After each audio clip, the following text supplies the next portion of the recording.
अपनी पिछली वीडियो में मैंने आपको बागेश्वर और बागनाथ मंदिर के बारे में बताया था। सफर को आगे बढ़ाते हुए अब हम आगे आ गए हैं अल्मोड़ा के चितई गोलजू मंदिर। जी हाँ, न्याय के देवता के रूप में मशहूर अल्मोड़ा के चितई गोलजू। न्याय का देवता, कुमाऊं का देवता। जी हाँ, कत्यूरी वंश के शासक गोलू देवता। अभी हम हैं चितई गोलू देवता के मंदिर, जो कि अल्मोड़ा डिस्ट्रिक्ट में पड़ता है। और अभी हम मंदिर के अंदर जाने वाले हैं। मंदिर की बहुत खासियत ये है कि यहाँ पे आप अपनी चिट्ठी देके अर्जी डालते हैं भगवान के दरबार में।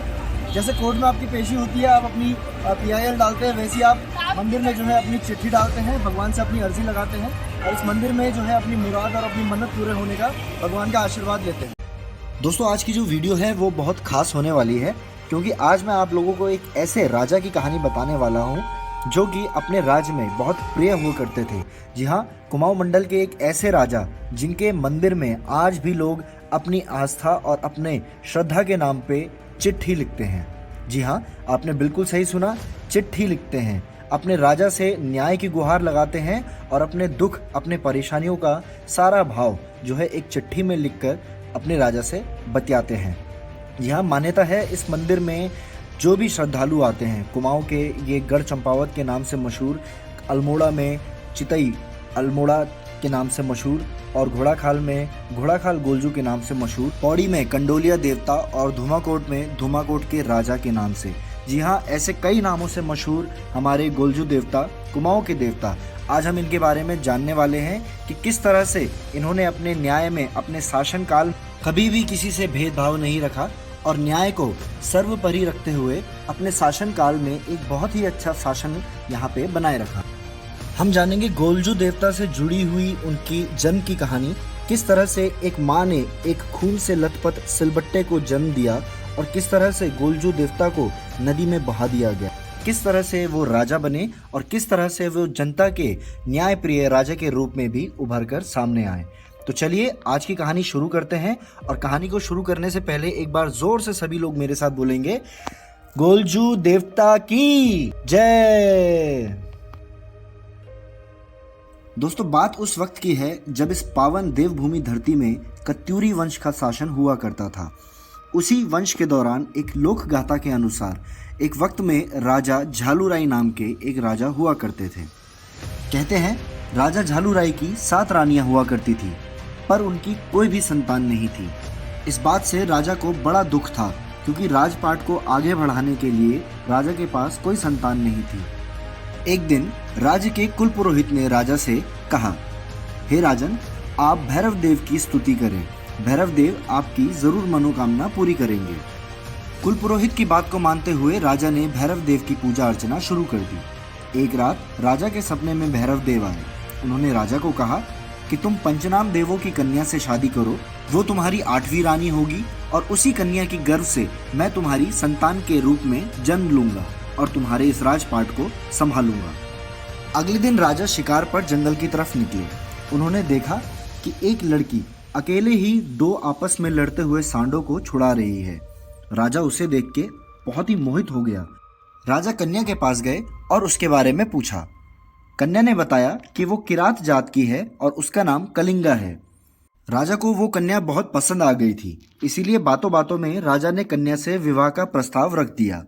कन्या भी राजा की तरफ आकर्षित हो चुकी थी, तो उन्होंने राजा को अपने साथ अपने घर चलने का निमंत्रण दिया और बोला, मेरे घर में 2 भाई हैं, अगर आप उनसे बात करेंगे तो वो जैसा ठीक समझेंगे मैं वैसा ही करूंगा। राजा कन्या के घर तक पहुंचे और उनके दोनों भाइयों से उनका हाथ मांगते हुए शादी का प्रस्ताव आगे रखा। भाई भला मना क्यों करते, जब देश का राजा खुद उनकी बहन का हाथ मांग रहा है, तो उन्होंने भी बिना कुछ ज्यादा सोचे समझे हाँ कर दी। और अगले ही दिन राजा कन्या के साथ विवाह करके उनको राजमहल ले आया। कुछ वक्त बाद रानी गर्भवती हो गई। राजा बहुत खुश हुए और उन्होंने अपनी प्रजा के लिए अपने खजानों के द्वार खोल दिए। मगर जब प्रसव का समय नजदीक आया तो उस वक्त राजा को अपने राज्य के जरूरी काम से बहुत दूर राज्य से जाना पड़ा। राज्य का उत्तराधिकारी आ रहा था, तो राजा ने अपनी बाकी 7 रानियों को इसकी जिम्मेदारी लेने के लिए बोला और वहां से चले गए। 7 की 7 रानियां कलिंगा को पहले दिन से ही पसंद नहीं करती थी, तो उन्होंने एक षड्यंत्र रच दिया। उन्होंने 8वीं रानी कलिंगा को बोला कि कलिंगा, तुम प्रसव की ये पीड़ा नहीं सह पाओगी, इसीलिए अपनी आंखों में पट्टी बांध लो। कलिंगा प्रसव पीड़ा से जूझ रही थी, तो उसने भी ज्यादा कुछ नहीं बोला और रानियों ने उसकी आंखों में पट्टी बांध दी। जब प्रसव का समय नजदीक आया, तब सातों रानियों ने देखा कि कलिंगा ने एक बालक को जन्म दिया है। यह देखते ही उन्होंने बच्चे का मुंह बंद कर दिया और उसको वहां से दूर ले गए। साथ में उन्होंने एक सिलबट्टा लेते हुए आए और उसको खून से लथपथ करते हुए कलिंगा को वो सौंप दिया और बोला, कलिंगा, तुमने इस सिलबट्टे को जन्म दिया है। कलिंगा को ये सुनकर बहुत दुख हुआ। वो सिलबट्टे को गले से लगाकर अचेत अवस्था में चली गई। उसके कुछ दिनों बाद तक, जब तक कि राजा वापस राज्य में नहीं आए, रानियों ने उस बालक को मारने के कई षड्यंत्र रचे। पहले तो उन्होंने बालक को गायों के बीच गौशाला में छोड़ दिया ताकि वो गायों के पैरों के नीचे आकर मर जाए। पर वो क्या देखती हैं कि गाय उस बालक को प्यार कर रही है, जिससे कि वो ज़्यादा घबरा गई और अगले दिन उन्होंने बालक को नमक के कट्टे के अंदर बंद कर दिया। कुछ समय बाद जब उन्होंने कट्टा खोला तो उन्होंने देखा कि नमक का पूरा ढेर फूलों में तब्दील हो गया है। यह देख के वो बड़े आश्चर्यचकित हुए और घबरा गई। उनको लगा कि ये कोई दिव्य चमत्कार है। कुछ दिन बाद जब राजा का राज्य वापस आने का समय नजदीक आया, तो जल्दबाजी में घबराकर रानियों ने उस बच्चे को एक संदूक में बंद किया और उसको गोरी नदी में बहा दिया। पूरी शाम गोरी नदी में बहते बहते संदूक आगे निकलता चला गया और सवेरे एक किनारे में जाके रुक गया। किनारे में कुछ देर बाद एक मछुआरा आता है जिसका नाम होता है भाना। जी हाँ, भाना मछुआरा उस संदूक को देखकर अपना जाल फेंकता है और उसको किनारे अपने पास ले आता है। वो देखता है कि उसके अंदर क्या है। उसके अंदर तो एक मंद मंद मुस्कुराता हुआ एक बालक उसकी तरफ देख के खुश हो रहा है। ऐसा नज़ारा देखकर भाना बहुत खुश हुआ। वह तुरंत ही उस बालक को अपने साथ अपने घर ले गया और अपनी पत्नी को दिखाया। पत्नी ने जब बालक को देखा तो वो बहुत खुश हुई और उन दोनों ने निश्चय किया कि वे इस बालक को पालेंगे। अब क्योंकि भाना को बालक गोरी नदी में मिला था, इसीलिए उन्होंने उस बालक का नाम भी बाल गोरिया रख दिया। जल्द ही बाल गोरिया चलना भी शुरू करने लगा और धीरे धीरे वो बड़ा होने लगा। एक दिन बाल गोरिया ने अपने पापा भाना से अपने लिए एक घोड़ा लाने के लिए कहा। भाना एक मछुआरा था, असमर्थ था, पर उसने बच्चे की इच्छा रखने के लिए एक लकड़ी का घोड़ा बनाकर बच्चे को सौंप दिया, जिससे कि बच्चा बहुत खुश हुआ। वो उससे खेलता, वो उसके साथ घूमता। एक दिन बाल गोरिया अपने घोड़े को पानी पिलाने के लिए गोरी नदी के किनारे आए। संयोग से उस दिन राजा की सातों रानियां जल क्रीड़ा के लिए गोरी नदी के किनारे आई हुई थी। बालक को वहां देखकर रानियों ने उसको वहां से हटने के लिए कहा। बालक ने बोला, आप देख नहीं रही हैं क्या, मेरा घोड़ा पानी पी रहा है। उसकी बात सुनकर रानियों को हंसी आ गई और वो बोली कि पागल बालक, काठ का घोड़ा भी कोई पानी पीता है? काठ का मतलब लकड़ी का घोड़ा भी कोई पानी पीता है? सातों रानियों की बातों को सुनकर बाल गोरिया बोले, जब एक महिला सिलबट्टे को जन्म दे सकती है तो एक काठ का घोड़ा पानी क्यों नहीं पी सकता? ये सुनते ही सातों रानियों के कान खड़े हो गए और वे वहां से बिना कुछ बोले निकल गई। ये सारा वाक्य जो वहां पे राजा के संतरी मंत्री जो रानियों के साथ आए हुआ करते थे, तो उन्होंने देख लिया और उनको ये बात राजा को जाके बतानी पड़ी। राजा को दाल में कुछ काला लगा। उसने तुरंत ही भाना मछुआरा और उसके बच्चे को अपने राजमहल में बुलाया और उनसे पूछा कि ये बच्चा तुम्हें कहाँ से मिला और ये तुम्हारा क्या लगता है? भाना बेचारा एक मछुआरा, गरीब आदमी, डर के मारे सब सच बता दिया। बोला, हे राजन, ये बालक मुझे संदूक के अंदर गोरी नदी में मिला था। अपनी कहानी भाना बता ही रहे थे कि राजा की नज़र बाल गोरिया पे पड़ी, जो उन्हें और उनकी 8वीं रानी को टकटकी लगाए देख रहा था। थोड़ी देर बाद राजा ने गोरिया से पूछा, बालक, तुम्हारे मन में क्या चल रहा है? बाल गोरिया ने अपने जन्म की पूरी कहानी राजा के सामने रख दी, जिसको सुनते ही राजा को बहुत आश्चर्य हुआ और उसके बाद रानी से उन्होंने उस दिन का वाकया पूछा। रानी ने बताया कि किस तरह से उसकी आंखों में पट्टी बांध दी गई और उसको एक खून से लथपथ एक सिलबट्टा दिया गया और बोला गया कि यही उसका बालक है। राजा को बहुत क्रोध आया और उसने 7 रानियों को कारागार यानी कि जेल में बंद करवा दिया। पहली बार अपनी आंखों के सामने अपने बालक को देख एक माँ की आंखों के आंसू रुक नहीं रहे थे। वे अपने बालक को अपनी गोद में लेने के लिए तड़प रही थी। अपने बच्चे के लिए उनके स्तनों से दूध की धार छलक रही थी। वे बोली, हे बालक, नदी के इस पार से मैं अपनी दूध की धार छोड़ूंगी और अगर वो तुम्हारे मुंह में जाके गिरती है तो मैं मान जाऊं कि तुम ही मेरे बालक हो। ठीक ऐसा ही हुआ। बाल गौरिया नदी के दूसरे कोने में गए और नदी के इस कोने से माँ ने अपने बच्चे के लिए दूध की धार छोड़ी जो जाकर सीधे बाल गौरिया के मुंह पे गिरी। इस वाक्य के बाद राजा और रानी दोनों के दोनों बहुत खुश हुए। उन्होंने अपने बालक को स्वीकार करते हुए बाल गौरिया को राजा प्रजा के इस संबंध को आगे बढ़ाने का न्योता दिया और इस रियासत का राजा बनने के लिए उन्हें आमंत्रित किया। राजा की बातों को मानते हुए भी बाल गौरिया ने उनके निमंत्रण को 2 शर्तों पर स्वीकार करने का आग्रह किया। उन्होंने बोला कि हे राजन, जिन माता पिता ने मेरा पालन पोषण किया है उन्हीं को जिंदगी भर मेरे पहले माता पिता होने का दर्जा मिलना चाहिए और वे जब चाहें राजमहल में आ जा सकते हैं, रह सकते हैं। और दूसरी शर्त कि जिस गौरी नदी में मैं मिला हूँ उस गौरी नदी का नाम पूरे अनंत काल तक मेरे साथ लिया जाएगा और वो अनंत काल तक पूजनीय नदी के रूप में जानी जाएगी। राजा ने भी बाल गौरिया की दोनों शर्तों को एकदम से मान लिया और उस दिन के बाद से 7 रानियों को जेल भेजने के बाद अपनी 8वीं रानी के साथ झालू राय जो कि राजा थे वे अपनी संतान बाल गौरिया के साथ खुशी खुशी रहने लगे।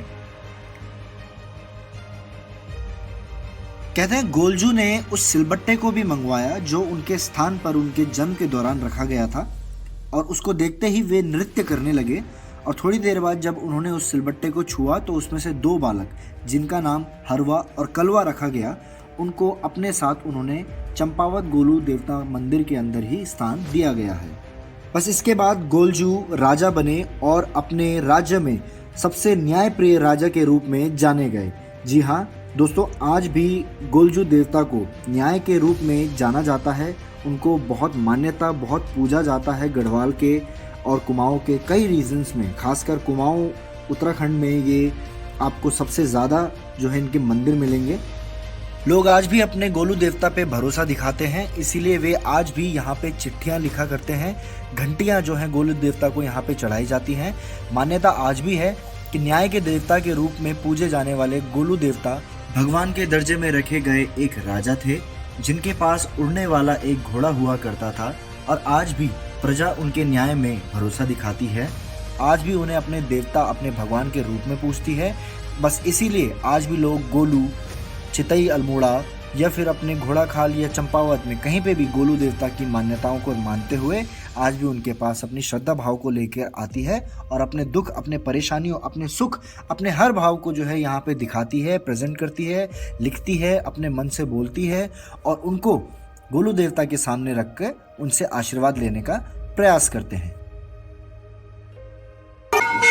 ये पगड़ी भगवान गोरिल देवता के लिए गोलजू भी कहा गया, गोलू भी कहा गया और गोरिल देवता भी कहा गया और घोड़ा खाल का गोलजू, गोरिल देवता, गोलू देवता हमारे कुमाऊं मंडल में न्याय के देवता, न्यायाधीश के रूप में माने जाते हैं। जो गढ़ चंपावत में भी स्थान है और अल्मोड़ा चितई गोलजू में भी है। यहाँ घोड़ा खाल अल्मोड़ा में भी स्थापित है और बड़े मशहूर न्याय के देवता कहे जाते हैं और ये उनके लिए विशेष पगड़ी बनाई जाती है, गोलजू देवता के लिए विशेष। उत्तराखंड में कई मंदिर आपको गोलू देवता के देखने को मिलेंगे।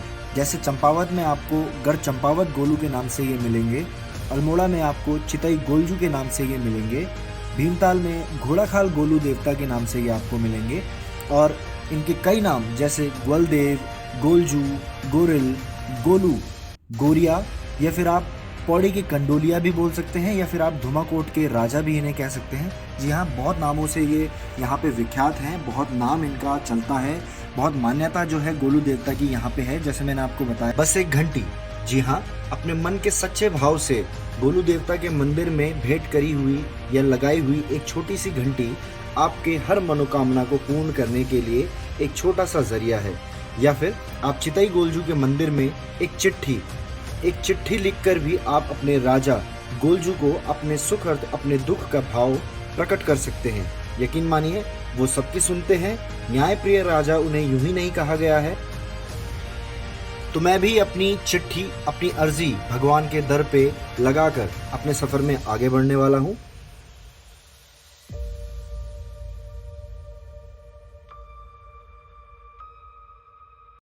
तो दोस्तों ये थी उत्तराखंड कुमाऊं के राजा गोलजू की लोक गाथा। आई होप आप लोगों को ये कहानी पसंद आई होगी। अगर हाँ तो आप लोग प्लीज़ मेरे इस वीडियो को लाइक ज़रूर कीजिए और मेरे चैनल को सब्सक्राइब ज़रूर कीजिए। हर शुक्रवार को मैं एक नई वीडियो भी अपलोड करता हूँ, इसीलिए आप घंटी का वो रेड वाला नोटिफिकेशन बेल आइकन भी ज़रूर दबा लीजिए ताकि मेरी नई वीडियो का अपलोड आप लोगों को झटापट मिल जाया करे। अगले शुक्रवार को जो वीडियो मैं पोस्ट करने वाला हूँ वो रहेगी डोल आश्रम की। जी हाँ दोस्तों, अल्मोड़ा डिस्ट्रिक्ट के अंदर ही जंगलों की खूबसूरत वादियों के बीच में बसा हुआ शिव जी का और माता रानी का एक पवित्र धाम। जी हाँ, उत्तराखंड के 5वें धाम के नाम से भी मशहूर डोल आश्रम। इस वीडियो को आप लोग जरूर देखिएगा और मेरे साथ उत्तराखंड के इस 5वें धाम के दर्शन आप लोग जरूर कीजिएगा। अभी हम सफर को आगे बढ़ाते हैं, मिलते हैं अगले शुक्रवार को। तब तक के लिए बाय बाय।